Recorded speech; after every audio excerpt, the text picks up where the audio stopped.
से ले लें तो ये बेटर है, ताकि जैसे से उसमें ना पोर्टल में एक काइंड ऑफ सॉइल वाला अगर आप डाल दें, हाँ। तो उसमें अगर आपको ये देख लिया करें, रेवेन्यू पेपर तो आपके पास होंगे, उसमें काइंड ऑफ सॉइल तो लिखा ही होगा। अभी मांग रहा हूँ मैं, अभी भी चिट्ठियाँ गई हुई हैं। नहीं, हमें तो कोई नहीं है, सांबा हमने तो नहीं, आई डोंट थिंक वो डिलीगेटेड है और प्रॉपर नोटिफाई हुआ है। ऐसा हो सकता है कि गवर्नमेंट का ऑर्डर तो हुआ है, लेकिन अल्टीमेटली पटवारी के पास जाके उसका उसमें अमल होना है ना, अमल लॉज भी ध्यान में रखते हैं, लेकिन अब बन चुका है तो इनका सुपरसीड कर जाएगा। गवर्नमेंट को फ्लैग करने वाला इशू है, government has to take a call की रेवेन्यू में जो उसका बड़ा इशू क्या है, उसका जो किस्म है ना, कौन सा कचरा।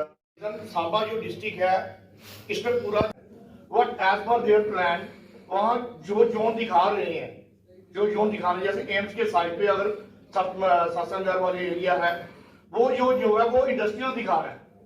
वहां पर जितनी भी रजिस्ट्री होती है वो एग्रीकल्चर के लिए यूज के लिए रजिस्ट्री हो रही है। जब वहां पर कोई बंदा खरीदेगा, वहां पे एग्रीकल्चर वाली रजिस्ट्री लेकर जाएगा, और जब परमिशन लेने की जाए बिल्डिंग बायलॉज के अंदर for raising construction as a house, तो वहां पर तो इंडस्ट्री पॉलिसी इंडस्ट्री शो कर रहा है। There is a conflict of some master plan. Master plan का दिखा देते आप, मास्टर प्लान की स्लाइड दिखा देते।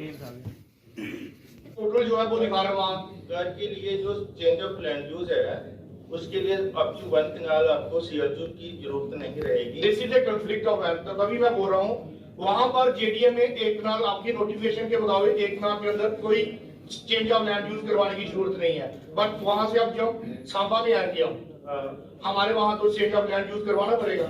आप सोच करो, 1 कनाल तक ये बोलते हैं कि लैंड चेंज की जरूरत नहीं है, चेंज ऑफ लैंड यूज की जरूरत नहीं है। 1 कनाल की जब हम रजिस्ट्री कराते हैं, 15 मरले की करवाते हैं, वहां पर अगर एग्रीकल्चर सर्टिफिकेट नहीं हो तो रजिस्ट्री नहीं होती, क्योंकि वो जगह इनके हिसाब से वो क्या होता है, कॉलोनी है, मगर वहां पर एग्रीकल्चर है रेवेन्यू के हिसाब से।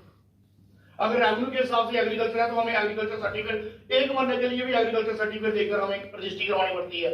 उस तरफ ये बोलते हैं 1 कनाल तक कोई जरूरत नहीं है, रेजिडेंशियल है, ना कमर्शियल है, ना और कोई चीज है। वहां 3 कैटेगरी रखी हुई है, irrigated, unirrigated and small piece of land.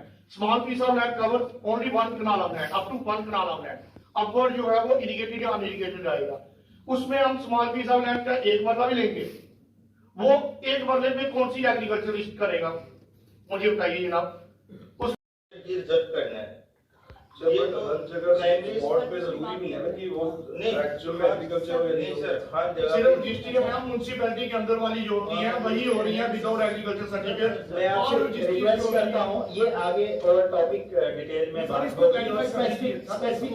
Specifically आगे वही आ रहा है ना। इन्होंने डिस्ट्रिक्ट एडमिनिस्ट्रेशन सांबा की तरफ से स्टेक होल्डर मीट की करवाई pertaining to industrial establishments in private areas और हाउसिंग कॉलोनी जो प्राइवेट कॉलोनीज बनानी है उसके निस्बत। बट इसमें फ़ायदे तो दिख रहे हैं, बट पॉलिसीज़ अभी क्लियर नहीं है। क्योंकि अगर हम सांबा डिस्ट्रिक्ट की बात करते हैं, सांबा डिस्ट्रिक्ट जो है जेडीए के अंदर कुछ एरिया आता है, कुछ एरिया जो है वो जेडीए से बाहर है। जो पॉलिसीज़ जेडीए लेता है वो पॉलिसीज़ जो है वो हमारे जो जेडीए से बाहर जो आता है एरिया, वहाँ पर वो कामयाब नहीं रहती हैं, क्योंकि वहाँ वो कहते हैं कि 1 कनाल के अंदर सीएलयू लेने की जरूरत नहीं है, और हमारे यहाँ पर 1 मरला भी ज़मीन लेनी हो तो उसके लिए भी एग्रीकल्चर सर्टिफिकेट की जरूरत पड़ती है। रजिस्ट्री को लेकर जाते हैं, अगर हम मास्टर प्लान की तरफ से जाते हैं, मास्टर प्लान एरिया जहाँ जेडीए वहाँ रहता है, वहाँ एज पर जेडीए पॉलिसी वो कहते हैं कि 1 कनाल के अंदर सीएलयू करवाने की जरूरत नहीं है, आप वहाँ पर कुछ भी कर सकते हो। बट जब हम रजिस्ट्री करवाने जाते हैं, वहाँ 1 मरले की भी रजिस्ट्री अगर करवानी हो तो वो बोलते हैं कि एग्रीकल्चर सर्टिफिकेट लाओ। दूसरी तरफ अगर जेडीए मास्टर प्लान के बाहर जाते हैं, जेडीए मास्टर प्लान के जब बाहर जाते हैं, वहाँ हमें बिल्डिंग कंस्ट्रक्शन करने की परमिशन जो है 16 मरले के अंदर ही है। तो ये सारा कन्फ्लिक्ट्स है। और दूसरी बात यह है कि प्राइवेट जो इंडस्ट्रियल एस्टेब्लिशमेंट की बात करते हैं वो फिजिबल ही नहीं दिखती है, because of the reason most of the persons industrialist coming from outside the duty ये चाहते हैं कि हमें यहाँ पर जगह मिले, मगर जगह को ले नहीं सकते हैं, अभी वो वाली पॉलिसी फ्रेम ही नहीं हुई है, तो इंडस्ट्रियल एस्टेब्लिशमेंट कैसे होगी। रही बात इंडस्ट्रियल एस्टेब्लिशमेंट की प्राइवेट जगह पे जो ओनर्स हैं उनको एक चंक ऑफ लैंड जो एस्टेब्लिश करने के लिए अगर वो जहाँ आते हैं उन्हें 10-10 मरले के लिए भी सीएलयू फॉर इंडस्ट्रियल पर्पज़ के लिए आना पड़ेगा। अब CLU अगर इंडस्ट्रियल पर्पज़ के लिए करते हैं और इन्होंने जो मार्केट रेट्स की लिस्ट बनाई है वहाँ इंडस्ट्री के लिए एक रेट्स बनाए हुआ, मगर जब आप पोर्टल पे जाओगे, पोर्टल पे इंडस्ट्री वाला कोई रेट दिखता ही नहीं है। तो ये सारी चीज़ें जो हैं वो अब गुमराह हो रहे हैं, लोग परेशान हैं। जो पॉलिसीज़ बन रही हैं, पॉलिसी को अगर हम सही तरीके से अगर अमली जामा पहुँचाना चाहते हैं गवर्नमेंट और लोग उसका फ़ायदा उठाना चाहते हैं तो उसको क्लियर करके रखें। क्योंकि अगर इन्होंने मास्टर प्लान पे जोन बनाए हुए, green zone, red zone, yellow zone बनाए हुए हैं, वहाँ पर एग्जिस्टिंग पोजीशन वो वाली है ही नहीं। जहाँ इन्होंने शो किया है ग्रीन जोन, वहाँ इंडस्ट्री लगी चल रही है। जहाँ इन्होंने कहा है रेजिडेंशियल, वहाँ पर कमर्शियल चल रही है। तो जिसके पास कमर्शियल है वो अगर वहाँ पर कमर्शियल जगह ही उसके पास ऑलरेडी चल रही है, वहाँ पर एग्रीकल्चर शो कर रहा है, तो that is against the master plan. अब मास्टर प्लान की जाना 11A सेक्शन जो है ये कहते हैं सुपरसीड करती है, बट रेवेन्यू वहाँ पर कन्फ्लिक्ट करता है। अगर रेवेन्यू वाले कहते हैं कि वहाँ पर जो टाइटल है वो टाइटल एग्रीकल्चर का है, बट मास्टर प्लान कहता है वहाँ पर एन इंडस्ट्री का है। तो ये टोटल कन्फ्लिक्ट्स है। जब तक ये कन्फ्लिक्शन जो है वो सही तरीके से बाहर नहीं निकलेगी, लोग इसका फ़ायदा नहीं उठा पाएंगे। जी साहब की डायरेक्शंस हैं कि जिन डिस्ट्रिक्ट्स में इंडस्ट्रीज़ का पोटेंशियल है वहाँ पे डिस्ट्रिक्ट एडमिनिस्ट्रेशन एक फैसिलिटेटर का रोल प्ले करे।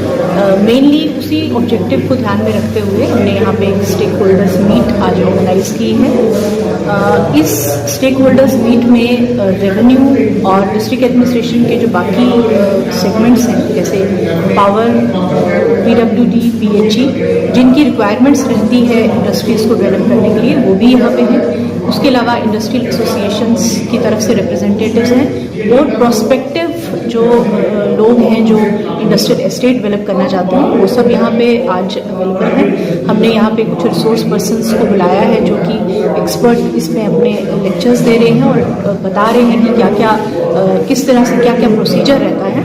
उसके अलावा दूसरा एक और बहुत एक डिमांड जो यहाँ पे है वो हाउसिंग नीड्स को लेके कि बहुत सारी कॉलोनीज ऐसा सुनने में आता है कि अनऑथोराइज तरीके से भी डेवलप हो रही है। तो उस चीज़ को ख़त्म करने के लिए जो इंडस्ट्रियल जो प्राइवेट हाउसिंग कॉलोनीज को डेवलप करना चाहते हैं उनको भी हमने यहाँ इन्वाइट किया है और उनके क्या सवाल हैं, उनकी क्या इश्यूज़ हैं, उनको लेके भी हमने यहाँ पे आज हम बात कर रहे हैं। बिल्डिंग परमिशंस को लेके बात कर रहे हैं, चेंज इन लैंड यूज़ को लेके बात कर रहे हैं। तो वो इसके बाद जो भी इसके टेकअवेज हमारे स्टेक होल्डर बेस के निकलेंगे उनको ध्यान में रखते हुए हम कुछ और ऐसी चीज़ें यहाँ इंट्रोड्यूस करेंगे। जैसे अभी बात हो रही थी कि एक हेल्प डेस्क की ज़रूरत है, तो वो हम हेल्प डेस्क भी यहाँ पे बनाएंगे ताकि जो अलग अलग इश्यूज लोगों के हैं उनको एक ही जगह पे एड्रेस किया जाए और डिस्ट्रिक्ट एडमिनिस्ट्रेशन एक फैसिलिटेटर का रोल प्ले कर सके और जो हमारा पूरा सांबा डिस्ट्रिक्ट है वो जहाँ जहाँ इंडस्ट्रीज़ का पोटेंशियल है वहाँ प्राइवेट इंडस्ट्रियल एस्टेट्स बन सके और जहाँ जहाँ पे हाउसिंग नीड्स को कैटर करने के लिए लोग कॉलोनीज डेवलप करना चाहते हैं उनको भी हम